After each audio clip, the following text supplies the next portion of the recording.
സുപ്രഭാതം. ഈ പുതിയൊരു ട്രെൻഡ് ഉണ്ടല്ലോ, മാനിഫെസ്റ്റേഷൻ. അതിനെക്കുറിച്ച് കേട്ടിട്ടുണ്ടോ? മാനിഫെസ്റ്റേഷൻ എന്ന് വെച്ചാൽ ഇങ്ങനെ ഒരു കാര്യം പറഞ്ഞ് അതിന് സാധിപ്പിക്കുക. അതിനാണ് മാനിഫെസ്റ്റേഷൻ എന്ന് പറയുക. എന്ന് വെച്ചാൽ അവർ ഉള്ള മാതിരി സംസാരിക്കും.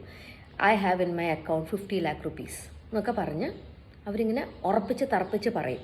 അപ്പോൾ അവർ പറയണത് എന്താണെന്ന് വെച്ചാൽ, ഇങ്ങനെ ഉറപ്പിച്ച് പറയുമ്പോൾ യൂണിവേഴ്സ് അത് നടത്തും. യൂണിവേഴ്സ് എന്ന് വെച്ചാൽ പ്രപഞ്ചം, ദൈവമല്ല, പ്രപഞ്ചം അത് അവർക്ക് നടത്തി കൊടുക്കുന്നതാണ് അവർ പറയണത്.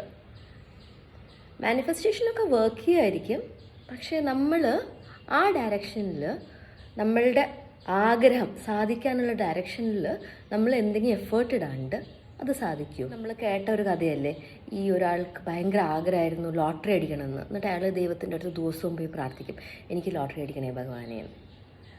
അപ്പോൾ ദൈവം വന്നിട്ട് അയാൾക്ക് കനിഞ്ഞ് ലോട്ടറി അടിപ്പിക്കണമെങ്കിൽ അയാളൊരു ലോട്ടറി ടിക്കറ്റ് വാങ്ങിക്കണ്ടേ, എന്നാലല്ലേ അയാൾക്ക് ലോട്ടറി അടിക്കുള്ളൂ.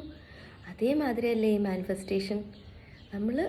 നമ്മളുടെ ആഗ്രഹത്തിൻ്റെ ഡയറക്ഷനിലോട്ട് ഇത്തിരി വർക്ക് ചെയ്യാണ്ട് എങ്ങനെയാണ് നമ്മുടെ ആഗ്രഹം സാധിക്കുക, മാനിഫെസ്റ്റ് ചെയ്യുക.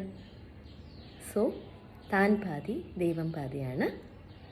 എല്ലാവരും മാനിഫെസ്റ്റേഷനൊക്കെ ചെയ്തോളൂ, but put in a little bit of effort in the direction of your manifestation's wish. Have a good day. Bye bye.